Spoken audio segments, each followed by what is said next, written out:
नमस्कार सभी भाई बहनों को बहुत बहुत स्वागत एवं अभिनंदन है। जैसा कि आपका एग्जाम हो चुका है, यूपी ट्रिपल एससी आयोग के द्वारा ग्राम पंचायत अधिकारी मुख्य परीक्षा जो हमारी तैयारी चल रही थी वह आज संपूर्ण तरीके से पेपर भी हो चुका है। तो इस प्रकार पेपर कैसा रहा आप लोगों का कमेंट बॉक्स में जरूर बताइएगा। हालांकि मेरी दृष्टि से देखें तो पेपर ऐसा बवाल पेपर मैंने आज तक कभी नहीं देखा। एक तो अब उत्तर प्रदेश राज्य जो है बिहार के पैटर्न को भी फॉलो कर लिया इस एग्जाम में। कैसे फॉलो कर लिया, जैसा कि आप देखे होंगे पेपर दिए होंगे तो उसमें इस बार जो ऑप्शन हैं वहां पे ई ऑप्शन भी नया एक ऐड हुआ है यूपी के एग्जाम में। तो इस तरीके से अगर देखें तो यह पहली बार आपका देखने को मिल रहा है उत्तर प्रदेश के एग्जाम में। तो पैटर्न तो चेंज था ही क्वेश्चन विकल्प रखने का, साथ साथ में जो पेपर आया कितना भयानक कितना विस्तृत पेपर था। हालांकि जितने भी टॉपिक मैंने करवाए थे उसमें से आप देखिएगा, और मैं बार बार आप लोगों से यही कह रहा था कि जो हमारी लगभग 2-2 घंटे की जो क्लासेस हैं उसको जरूर देख के जाइएगा। 73वां संविधान संशोधन, 74वां संविधान संशोधन, समितियां जो हैं और साथ साथ में आपका पंचायती राज अधिनियम, इनसे बहुत सारे क्वेश्चन आपको देखने को मिले होंगे एग्जाम में। तो आप लोगों को जो है आप समझ में आ गया होगा। मेरा बार बार यही आप लोगों से कहना होता है कि आप लोग जो है कोई भी एग्जाम की तैयारी करिए तो एग्जाम की तैयारी में आपको जो सिलेबस पढ़ना है उसको आपको डेप्थ में पढ़ना है। यह इस बात से आप समझ गए होंगे कि जो आज का एग्जाम है उसमें पेपर कैसा रहा है। मेरा हमेशा मानना रहता है किसी भी सब्जेक्ट को पढ़िए तो थोड़ा डिटेल में पढ़िए, क्योंकि कंपटीशन का स्तर लगातार बढ़ रहा है और इस दृष्टि से एग्जामिनर को कुछ ना कुछ ऐसा करना है जिससे कि कंपटीशन में लोग आपका कम से कम क्वालिफाई स्टेज में होकर जाएं। तो पेपर का स्तर उसको कठिन बनाना ही बनाना है। तो पेपर निरंतर कठिन जाएंगे। साथ साथ में कट ऑफ में बात करें तो कट ऑफ में भी बहुत अंतर नहीं आएगा, धीरे धीरे अभी तो फिलहाल अंतर आएगा बट आगे चल के अंतर भी नहीं आएगा, क्योंकि लोगों की तैयारी अब उस दिशा में होगी जहां से आपको एग्जाम जो है बहुत अच्छे से होने हैं। साथ में पेपर उनकी तैयारी ऐसे होगी कि बहुत डेप्थ में पढ़ाई करेंगे। तो आप लोगों से भी मेरी रिक्वेस्ट है और मेरा सजेशन मान लीजिए कि कोई भी एग्जाम देने जाए तो तैयारी बहुत डिटेल में करिए, क्योंकि पेपर का स्तर लगातार बढ़ता जा रहा है। फिलहाल आज के इस एग्जाम पे हम बात करेंगे जिसमें मैंने पहली बात तो करूंगा कि एग्जाम पेपर बहुत अच्छे लेवल का था, बहुत ही बढ़िया पेपर था। साथ में अगर बात करें बहुत अच्छे लेवल का पेपर था, साथ में क्वेश्चन आपको देखिए कैसे घुमा फिरा के, टॉपिक तो वही है आपके जितने सिलेबस में है, सिलेबस से बाहर कोई एग्जाम आपका यूपी ट्रिपल एससी नहीं लेता है। जो सिलेबस देता है एग्जाम में प्रश्न वहीं से आते हैं, बट प्रश्न का लेवल, प्रश्न पूछने का तरीका उसने चेंज कर दिया जो हमेशा करता आया है। तो आप देखेंगे कि आज के इस पेपर में कैसा आपको अप्रोच रखना चाहिए था। तो मेरा अप्रोच जो मेरा मानना रहता है वो हमेशा यही रहता है कि पेपर की तैयारी करिए तो आप डिटेल में डेप्थ में पढ़ाई करिए। तो मैं अपने क्लास के दौरान भी मैंने ये बात कही थी कि जो सिलेबस दिया है क्वेश्चन वहीं से आएंगे, बट कितनी कठिन आएंगे ये मैं नहीं बता सकता, क्योंकि हर बार यूपी ट्रिपल एससी आयोग का जो क्वेश्चन पूछने का तरीका है वो चेंज होता रहा है। फिलहाल चर्चा हम करते हैं पेपर पे। तो पेपर अच्छा लेवल का था और इसमें लगभग 20,000 विद्यार्थी जो है पेपर मुख्य परीक्षा देने गए थे। सिलेक्शन कितने का होना है आपको पता है, वैकेंसी कितनी थी। तो वैकेंसी के अनुसार अगर देखिए तो बच्चे भी ज्यादा थे इसमें, ठीक है। 1550 लगभग वैकेंसी है और तो बच्चे भी 20,000 लगभग हैं मुख्य परीक्षा दे रहे हैं। लेकिन उन बच्चों की अगर बात करें तो हमेशा जो कंपटीशन होता है वह किसी भी एग्जाम को लेके आपको ध्यान रखना है। जैसे 20,000 बच्चे हैं तो कंपटीशन हमेशा 10% के बीच में होता है, 10 या 15, इससे ज्यादा किसी भी एग्जाम में नहीं होता है। तो कंपटीशन 10% यानी 20,000 का 10% अगर माने तो आपको 20,000 का 10% देखें तो आपका 2,000 होता है। तो स्टूडेंट जो आपको क्रीम स्टूडेंट या जो बहुत ही होनहार विद्यार्थी हैं वो लगभग स्टूडेंट की संख्या जो होती है वह इसी में होती है, ठीक है। बाकी तो एग्जाम बहुत लोग देने जाते हैं अब जो कि आपका मेंस के लिए क्वालिफाई हो गए हैं तो वो पेपर देने तो जाएंगे, तो तैयारी उतनी अच्छी नहीं होती। साथ साथ में जो पढ़ाई होती है वह बहुत ही ऊपरी सतही लेवल का होता है। तो पेपर बहुत अच्छा था। अब पेपर में जो क्वेश्चन आए, जितने टॉपिक मैंने करवाए थे आप उस टॉपिक को अगर आप उठा के देखेंगे, जिस पे मेरा ज्यादा फोकस था, मैं बार बार आप लोगों से कह रहा था 73वां 74वां संविधान संशोधन, साथ साथ में आपका जो ये धाराएं हैं बहुत ज्यादा इंपॉर्टेंट है। साथ साथ में मैंने 73वें संविधान संशोधन के साथ में जो अनुच्छेद बताए थे, अनुच्छेद को मैंने कहा था कि इसका जो है अनुच्छेद का सिर्फ जो परिभाषा है वो मत देखिएगा, उसके अंदर की बातें भी आपको अवश्य देखना है। जैसे उसमें क्षेत्र पंचायत के लिए मैंने बताया था, वो हालांकि मैं आप सारे क्वेश्चन का जो क्लासेस में करवाया हूँ, जो क्वेश्चन इस प्रकार के आए हैं जहाँ पे मैंने फोकस किया है, उसको मैं जो है एक एक करके आपको वीडियो के माध्यम से मिलेगा। फिलहाल आज की कट ऑफ पे हम चर्चा करते हैं। बहुत लोगों का उत्साह होगा, बहुत लोगों की क्यूरियोसिटी होगी कि पेपर इस तरीके का आया है तो कट ऑफ कितनी जाएगी। तो कट ऑफ जाएगी कितनी, पहली बात तो मैं स्पष्ट रूप से कहना चाहूंगा कि यूपीएससी के आयोग के द्वारा कट ऑफ का भी जो निर्धारण होता है वो पता नहीं किस तरीके का होता है। कभी कभी ईडब्ल्यूएस के जो कट ऑफ वेरिएशन होते हैं बहुत ज़्यादा हो जाते हैं, कभी कभी बहुत कम अंतर होता है।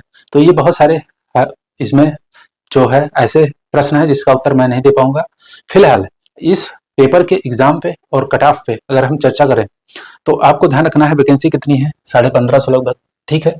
20,000 स्टूडेंट थे और पिछले जो कट ऑफ आए हैं यूपीएससी के जो भी 3-4 साल 5 साल में जो लगभग आए हैं कट ऑफ, हर एग्जाम में इतना ध्यान रखिएगा, यूपीएससी में अगर इस इतने परसेंट के नीचे आपका नंबर है तो लगभग सिलेक्शन क्या मतलब आप रेस में नहीं है।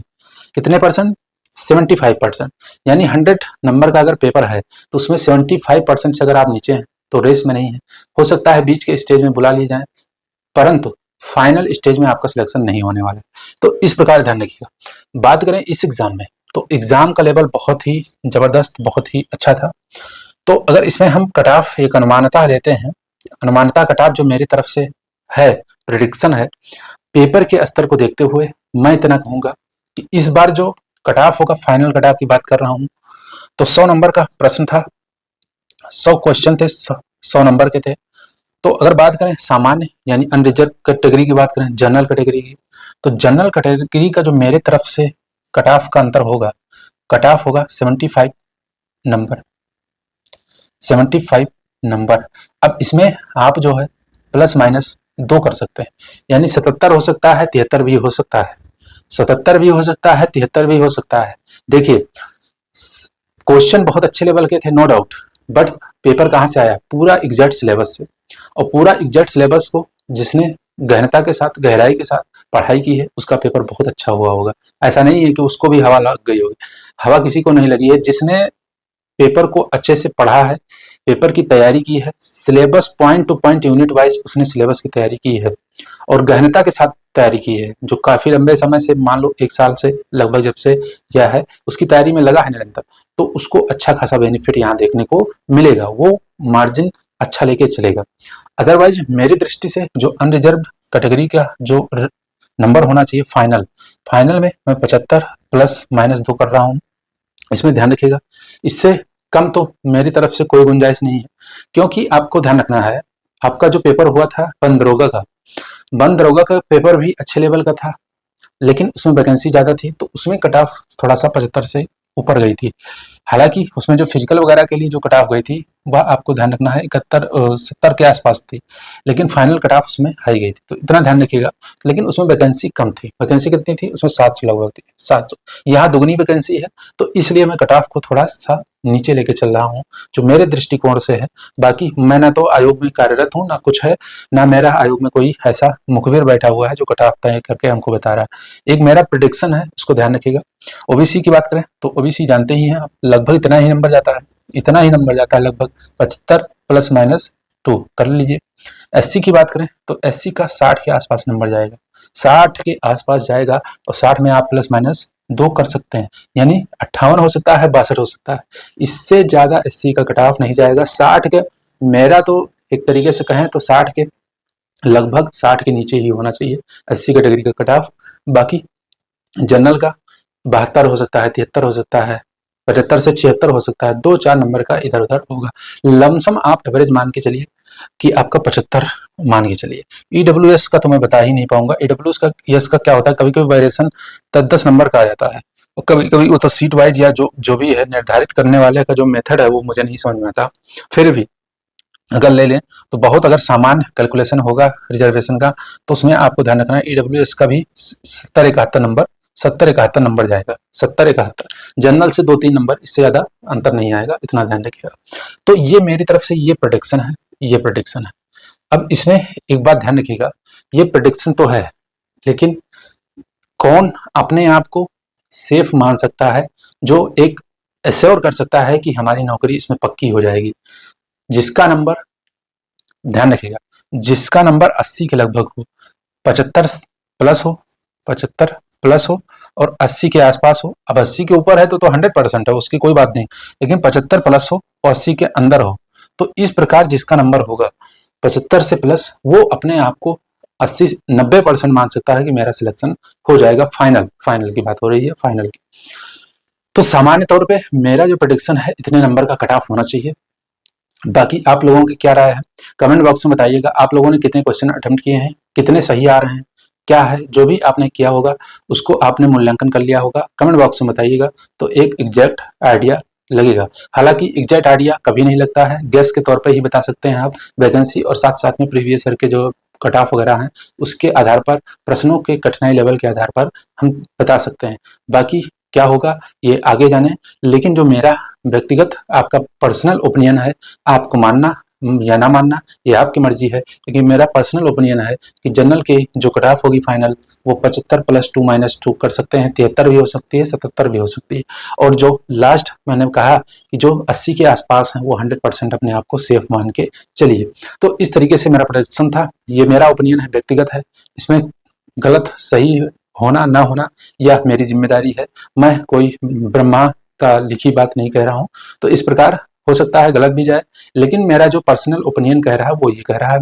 आप लोग अपना क्वेश्चन अटेम्प्ट साथ साथ में उसके साथ कितने प्रश्न सही हुए हैं माइनस करके पूरी तरीके से आप बताइएगा। एक चौथाई कट ऑफ माइनस मार्किंग थी, उसको माइनस माइनस करके अपना एग्जैक्ट आप लोग कमेंट बॉक्स में जरूर दीजिएगा।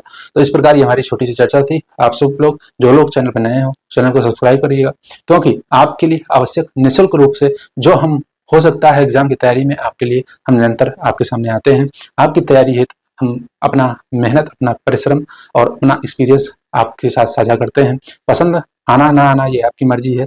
बीपीओ मेंस की तैयारी मैंने भी करवाई, थोड़ा कुछ समय में ही करवाई, और उसमें आप, मैं कुछ नहीं कह रहा हूँ, आप जाके पिछली 4 क्लासेस देख लीजिएगा, उसके बाद पेपर उठा के देख लीजिएगा। मैंने जहां जहां क्लासेस में फोकस करने को कहा है, क्वेश्चन हूबहू वहीं से आए हैं। मैंने कहा था कि अनुच्छेद की परिभाषा ही रट के मत जाइएगा, अंदर की गहराइयों तक जाएगा। जितनी गहराइयों तक मैंने बताया है वहीं से क्वेश्चन आए हैं, आप देख लीजिएगा, ज्यादा कुछ कहने की आवश्यकता नहीं। तो मिलेंगे किसी नेक्स्ट चर्चा में, तब तक के लिए आप सभी भाई बहनों को राधे राधे, जय श्री कृष्ण।